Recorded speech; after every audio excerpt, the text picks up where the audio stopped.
Γυναίκα, πού είσαι? Γύρισα. Άργησες, με κοψοχόλιασες. Γιατί δεν ήρθες πιο γρήγορα? Συνέβη κάτι? Δεν θα τα αντέξω. Και γιατί δεν με ειδοποίησες? Σώπα ρε γυναίκα. Τίποτε κακό δεν συνέβη. Συνάντησα ένα παλιό μου φίλο και καθίσαμε στο καφενείο λίγο και τα είπαμε. Και πάνω στην κουβέντα ξεχάστηκα και δεν σε ειδοποίησα. Δικός μας δηλαδή, για να μπορέσετε να επικοινωνήσετε? Φυσικά.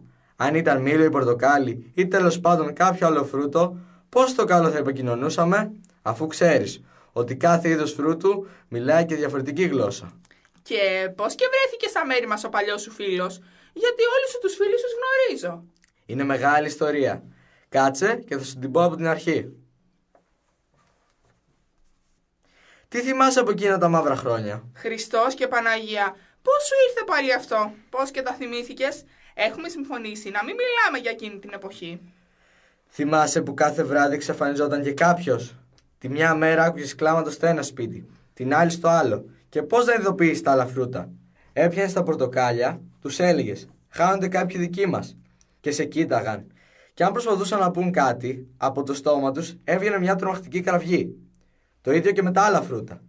Μέχρι που αναγκαστήκαμε να πάμε στην κοκκουβάλια.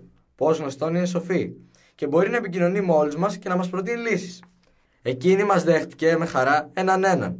Αφού μας άκουσε, μας μετέφερε τα λεγόμενα των άλλων φρούτων και μας βοήθησε να επικοινωνήσουμε και να καταστρώσουμε ένα σχέδιο για να διώξουμε τον απαγωγέα των φρούτων.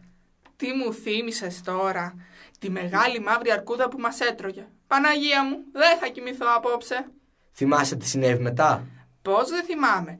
Μετά την αρκούδα ήρθε η σειρά της κουκουβάγιας.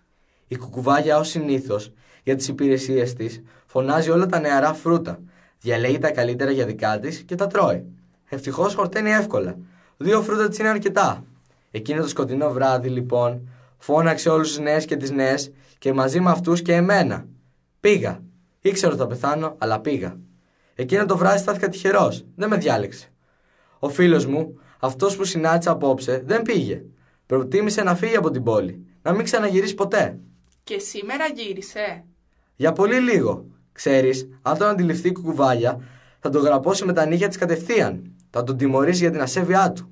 Γιατί ποτέ δεν ξεχνά τι έχει συμβεί στο παρελθόν. Πώς ήταν η ζωή του μακριά από τη φρουτοπολιτεία? Άστα. Πέρασε πολύ δύσκολα. Έχασε την πατρίδα του, τον τόπο του, τη ρίζα του. Ξένος ανάμεσα σε ξένους. Φτωχός και κατατρεγμένος. Χωρίς αγάπη. Πω, τι καταθλιπτική ιστορία. Θέλεις να του πεις να έρθει σπίτι? Αφού σου είπα ότι έφυγε. Ήρθε για πολύ λίγο για να νιώσει τα αλπορή του τόπου του. Αυτά. Ο γιος μας που είναι? Πάλι έξω γυρνάει. Μου είπαν ότι πολλές φορές βρίσκεται στην οικία των μήλων. Των μήλων? Τι δουλειά έχει με τα μήλα? Και δουλειά να έχει, πώς θα επικοινωνήσει? Όταν έρθει θα τον ρωτήσω.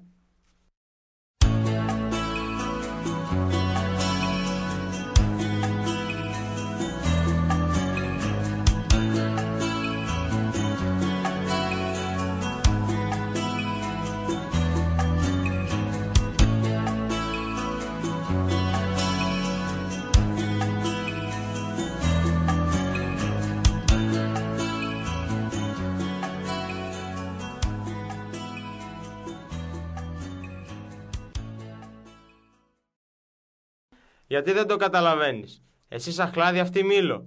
Πόσες φορές θα έρθουμε έξω από το σπίτι της? Ήδη άρχισαν και μας κοιτάζουν παράξενα. Και το πιο σημαντικό, δεν τη γνωρίζεις πραγματικά. Αν η γυναίκα δεν ανοίξει το στόμα της, δεν βλέπεις τι κρύβει μέσα στην ψυχή της. Μα για μένα δεν υπάρχει αυτή η έλλειψη επικοινωνίας. Κανένας δεν μπορεί να δει αυτό που βλέπω εγώ. Βλέπω την καλοσύνη μέσα στα μάτια της. Βλέπω την καρδιά της. Βλέπω την ίδια πραγματικά. Αυτό που δεν θες να δεις είναι ότι αυτή η αγάπη είναι αδύνατη. Είναι μια χήμερα, μια οτοπία. Πρέπει να ξυπνήσεις και να επιστρέψεις στην πραγματικότητα. Και μιας και μιλάμε για πραγματικότητα, πέρασε η ώρα. Οι μανάδες μας θα ανησυχούν. Πρέπει να γυρίσουμε. 1 λεπτό. Σε λίγο θα βγει, το διαισθάνομαι. Θα με κοιτάξει με αυτά τα όμορφα μεγάλα μάτια της. Μιλήσια μάτια της θες να πεις. Και θα χαθείς στον κόσμο του ποτέ. Καλά, κορέδευες. Να τι έρχεται. Μην της μιλήσεις, γιατί αν σου απαντήσει θα κουφαθούμε. Δεν θα της μιλήσω. Θα την κοιτάξω μόνο και θα με κοιτάξει και αυτή.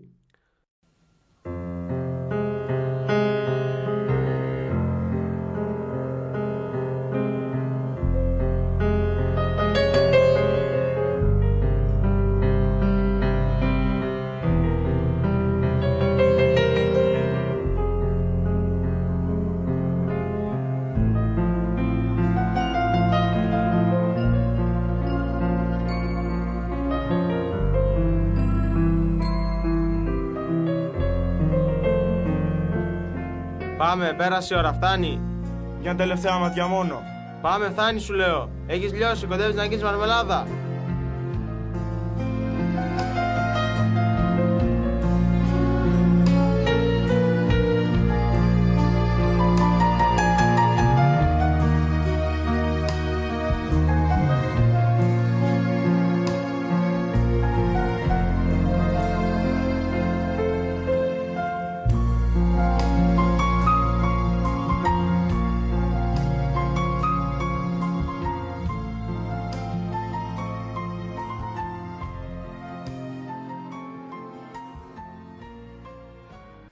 Καλησπέρα. Το βρήκε στο σπίτι? Τι θα γίνει με εσάς? Βαλθήκατε να με τρελάνε το πατέρα σου κι εσύ? Γιατί άργησες, που ήσουνα? Μια τις ερωτήσεις, Μανούλα, θα με τρελάνεις. Έχεις δίκιο, άργησα λιγάκι. Ναι, αλλά όταν αργείτε εσείς, το μυαλό μου πηγαίνει όλο στο κακό. Πώς θα ξεπεράσεις αυτό το φόβο?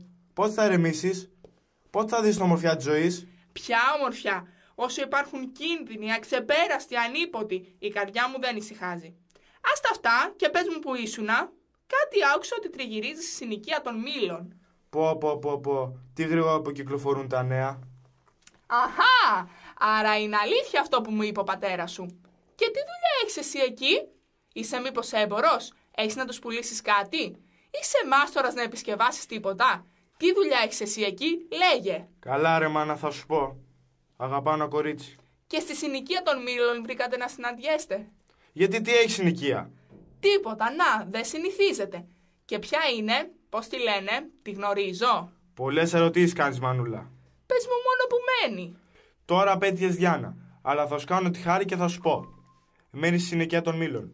Άκουσα καλά, θα μου έρθει κόλπος. Στη συνοικία των Μήλων. Είναι Μήλο? Λίγο νερό, λιποθυμώ. Ναι, Μανούλα, μη λιποθυμάς. Καλά άκουσες. Ναι, είναι Μήλο. Ένα πανέμορφο, υπέροχο Μήλο. Ναι, αλλά εσύ είσαι ένα υπέροχο πανέμορφο αχλάδι. Τι δουλειά έχεις εσύ με τα μήλα?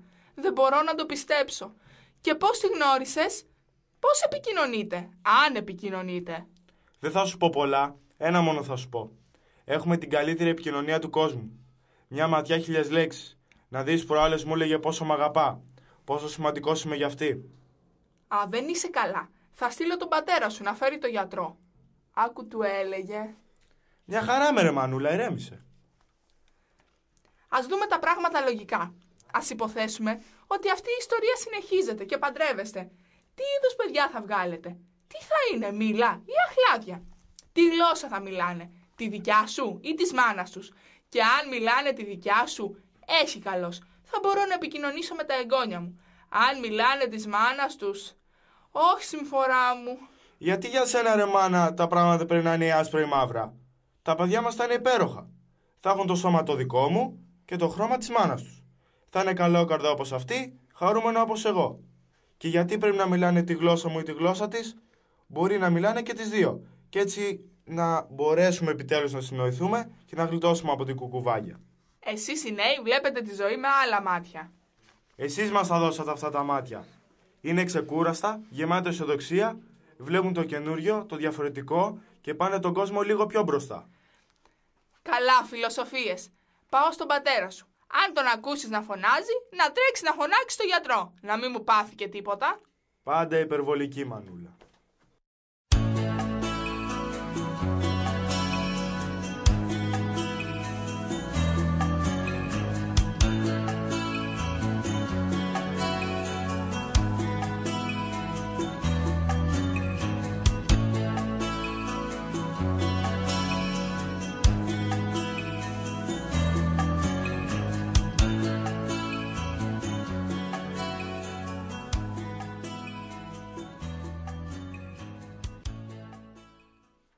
Κρυστάλλι, τρέξε, βοήθεια, ο πατέρας σου δεν είναι καλά. Τι έγινε, τι έχεις πατέρα, τι έκανες μάνα, τι του είπες? Τίποτα δεν πρόλαβα να του πω. Να, έτσι τον βρήκα. Τρέξε να φωνάξεις στο γιατρό γρήγορα, θα προσπαθήσω να τον ξυπνήσω. Εντάξει, πάω. Ξύπνα, άντρα μου, ξύπνα. Τι έγινε? Γιατί το κεφάλι μου είναι τόσο βαρύ και το σώμα μου φαίνεται ότι είναι διάτριτο? Μην κουράζεσαι. Ο Κρυστάλλης πήγε να φωνάξει στο γιατρό. Α, να τι ήρθαν. Περάστε, γιατρέ μου. Τι πάθατε, πώς αισθάνεστε κύριε Αχλάδη? Δεν ξέρω τι έπαθα. Πονάω φοβερά σε όλο μου το σώμα και ψήνομαι στον πυρετό. Αφήστε με να σας εξετάσω. Πού πήγατε σήμερα, με ποιους ήρθατε σε επαφή? Πήγα στη δουλειά μου και στο καφενείο. Το καφενείο ήταν γεμάτο? Φίσκα στον κόσμο. Γιατί, γιατρέ, έχει σημασία? Τα πάντα είναι σημαντικά. Από πότε έχετε αυτά τα εξανθήματα?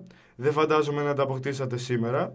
Εδώ και μερικές μέρες ένιωθα μια φαγούρα σε όλο μου το σώμα.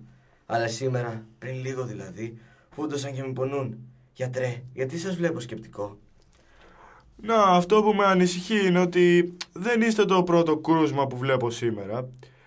Έχω δει αρκετούς που έχουν τα ίδια συμπτώματα με εσάς. Και ακόμη δεν ξέρω πώς θα αντιμετωπίσω την ασθένειά σας. Τα άλλα φρούτα, γιατρέ. Τα άλλα φρούτα της πόλης έχουν προσβληθεί. Τα πορτοκάλια, τα μήλα, τα σίκα, τα σταφύλια. Γι' αυτά λέω. Δύσκολο να πω. Υπάρχει, όπως ξέρετε, αυτό το πρόβλημα επικοινωνίας. Και αν δεν έχουν προσβληθεί, πώς θα τα ειδοποιήσουμε? Και δεν θέλω να σας τρομάξω.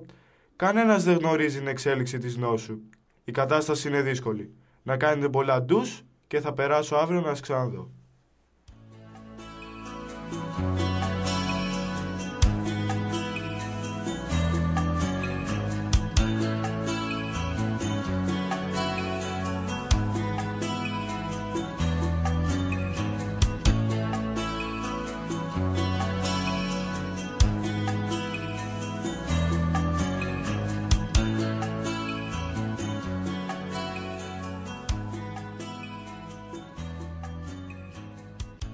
Μανούλα, πού είσαι? Σου φέρω ευχάριστα νέα. Λέγε, τι έγινε? Ο πατέρας θα γίνει σύντομα καλά. Βρήκε ο γιατρός το φάρμακο? Όχι, αλλά πριν λίγο ήμουν στην πλατεία.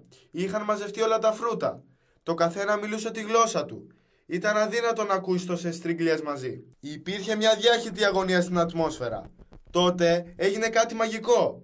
Όλοι καταλάβαμε ότι η μοναδική λύση για το πρόβλημα που έχει δημιουργηθεί είναι η κουκουβάγια. Αύριο λοιπόν θα πάμε στην κουκουβάγια. Αυτή θα λύσει το πρόβλημά μας. Αυτά είναι τα καλά νέα. Ο εφιάλτης ξαναρχίζει. Γιατί να μην μπορούμε να επικοινωνήσουμε? Γιατί πρέπει να καταφεύγουμε σε κουκουβάγες για να μας λύσουν τα προβλήματα με αντίτιμο την ίδια μας συνύπαρξη? Όχι, συμφορά μου. Ρε μάνα, δες το θετικό του πράγματος. Ο πατέρας του θα γίνει καλά. Θα υπάρχει χαρά μες στο σπιτικό σου. Και λείπει συμφορά θάνατο σε 2 άλλα. Όχι, παιδί μου, δεν χαίρομαι.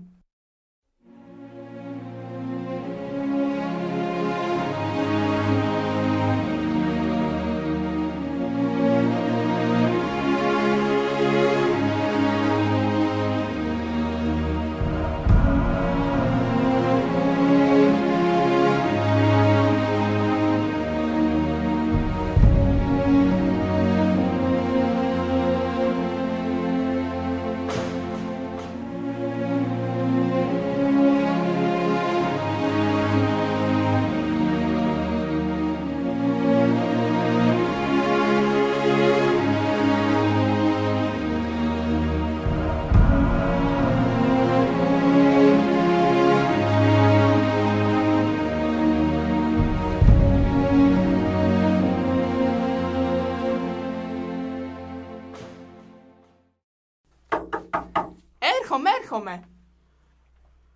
Κυρία Χλάδη, είμαι τόσο μπερδεμένος. Δεν ξέρω από πού να αρχίσω. Κάτσε, παιδί μου, ηρέμησε. Φαίνεσαι πολύ αναστατωμένος. Δεν είμαι για να καθίσω. Τα νέα που σας φέρω θα σας συνταράξουν. Δεν ξέρω πώς να αρχίσω. Ποιο από τα δυο είναι καλύτερο, θάνατος ή η ζωή? Θεός φυλάξει. Τι έπαθες, παιδάκι μου, και μιλάς για θάνατο? Ποιος πέθανε? Κανένας δεν πέθανε ακόμη. Αυτό το ακόμη με τρομάζει. Ο Κρυστάλλης που είναι, δεν ήταν μαζί σου? Μη με ταράζεις άλλο, μίλα. Μαζί μου ήταν μέχρι που... Μίλα, θα με τρελάνεις. Χθες, όπως γνωρίζετε, οι κάτοικοι της Φρουτοπολιτείας πήγαν στην κουκουβάγια για να ζητήσουν τη βοήθειά της για την επιδημία που έχει ξεσπάσει. Και? Η κουκουβάγια, αφού άκουσε όλα τα περιστατικά, αποφάνθηκε ότι το πρόβλημα προέρχεται από ένα έντομο που περιφέρεται στην ατμόσφαιρα και πρότεινε όσοι έχουν προσβληθεί από την ασθένεια να κάνουν ένα μπάνιο μέσα στη λάσπη. Μα αυτά είναι καλά νέα. Θα σωθεί ο σύζυγός μου.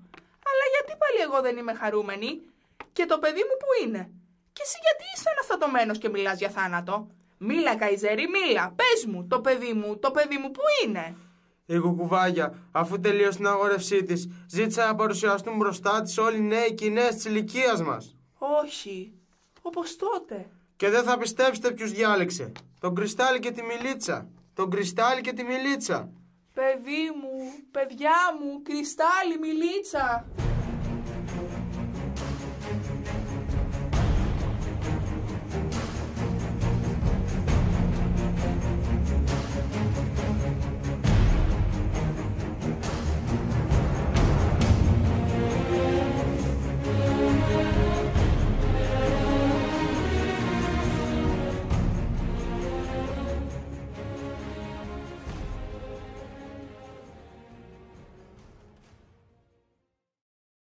Λοιπόν, ομορφούλια μου, εσάς θα σας φάω για επιδόρπιο. Αλλά πριν σας φάω, θα σας φανερώσω το μυστικό αυτής της πόλης. Λίγο πριν κλείσει τα μάτια της η συγχωρεμένη μάνα μου το φανέρωσε. Μου είπε, δεν θα πεινάσεις ποτέ. Όσο υπάρχουν αυτοί οι μικροί, οι αδύνατοι, εσύ θα ορίζεις τη μοίρα τους. Εδώ και πολλά χρόνια μια κακιά μαΐσια τους μάγεψε. Τους έκανε να μην μπορούν να μιλήσουν μεταξύ τους, να μην μπορούν να λύσουν τα κοινά προβλήματά τους, να έχουν ανάγκη άλλους, τρίτους. Και ξέρετε πώς θα λυθούν αυτά τα μάγια? Τα λόγια της μάνας μου ήταν τα εξής. Όταν ο ήλιος σκοτεινιάσει, τα μάγια θα χαθούν από την πλάση. Αλλά αυτό, μικρούλια μου, δεν θα συμβεί ποτέ. Ο ήλιος δεν θα σκοτεινιάσει ποτέ. Ο Κρυστάλλης κοιτάζει στα μάτια τη Μιλίτσα και της λέει με τη ματιά του να μην φοβάται. Της λέει ότι την αγαπά και η Μιλίτσα τον κοιτάζει και αυτή με τη σειρά της και του λέει ότι δεν φοβάται και ότι τον αγαπά. Λοιπόν, ήρθε η ώρα. Αρχίστε να τρέχετε. Αρχίστε να σκούζετε. Ήρθε η ώρα να σας φάω. Ο Κρυστάλλης και η Μιλίτσα μένουν ακίνητοι και κοιτάζουν ο ένας τον άλλον. Δεν είναι αστείο αυτό. Αρχίστε να τρέχετε. Ο Κρυστάλλης κοιτάζει τη Μιλίτσα στα μάτια και της λέει να του έχει εμπιστοσύνη. Καλά τότε. Θα σας φάω και τους δύο μαζί. Η κουκουβάγια επιτίθεται. Ο Κρυστάλλης αγκαλιάζει τη Μιλίτσα και την κάνει να σκύψει. Καθώς τα φρούτα σκύβουν, τα κοτσάνια τους μπαίνουν στα μάτια της κουκουβάγιας. Ωχ, τα μάτια μου. Σκοτεινιάς ο κόσμος μου. Ποτέ δεν πίστευα ότι θα συμβεί αυτό. Βοηθήστε με, δεν βλέπω, μιλήστε. Ο Κρυστάλλης και η Μιλίτσα παραμένουν αμίλητοι. Βοηθήστε με, μιλήστε. Όταν ο ήλιος σκοτεινιάσει, τα μάγια θα χαθούν από την πλάση. Ωχ, τα μάγια λύθηκαν. Ο ήλιος σκοτεινιάσε. Μιλίτσα! Κρυστάλλης, je peux entendre ta voix. Μπορώ να ακούσω τη φωνή σου. Voix. Φωνή. Βοηθήστε με, κάντε κάτι για τα μάτια μου. Γιατί να σε βοηθήσουμε? Εσύ ποτέ δεν μας βοήθησες με την καρδιά σου. Το έκανες πάντα για να μας φας, για να χορτάσεις, από συμφέρον. Ναι, δεν διαφωνώ, αλλά δεν ήξερα άλλο τρόπο. Ήταν ο τρόπος που μου είχαν διδάξει. Δεν βρέθηκα ποτέ στη θέση του αδύνατου. Εσείς πρέπει να με καταλαβαίνετε. Η αλήθεια είναι ότι σε καταλαβαίνουμε καλά. Και επειδή είμαστε φρούτα, με μεγάλη καρδιά, θα σε βοηθήσουμε. Μιλίτσα, ας τη βοηθήσουμε. Ας τη βοηθήσουμε. Con l'aide.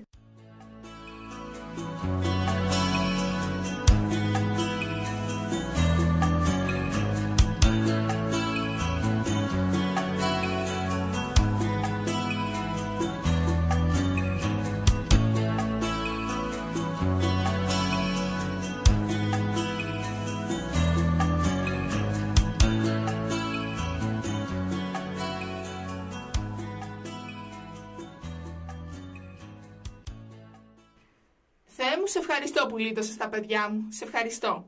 Παιδιά μου, είμαι τόσο ευτυχισμένη. Πώς το είπαμε, Μιλίτσα? Εγές. Ευτυχισμένη σε εσά. Ναι, Μιλίτσα, σύντομα θα μάθεις τη γλώσσα μου και εγώ τη δική σου. Γεια σας. Παιδιά μου, σήμερα θα το γιορτάσουμε. Γυναίκα, ετοίμασε τα καλύτερα φαγητά. Σήμερα έχουμε γιορτή. Και για να μην το ξεχάσω, θυμάσαι γυναίκα εκείνο το φίλο που συνάντησα τις προάλλες? Γύρισε. Έμαθα ότι λύθηκαν τα μάγια και ότι η κουκουβάγια είναι καλή από τότε που τη βοήθησαν τα παιδιά. Τον κάλεσα και αυτόν για το βράδυ. Καλά έκανες. Όμως έτσι θα τον υποδεχτείς τον άνθρωπο, άπλητος, με τις λάσπες. Τα σπηριά σου έφυγαν πια. Γρήγορα στο μπάνιο. Τι ήθελα και μίλαγα.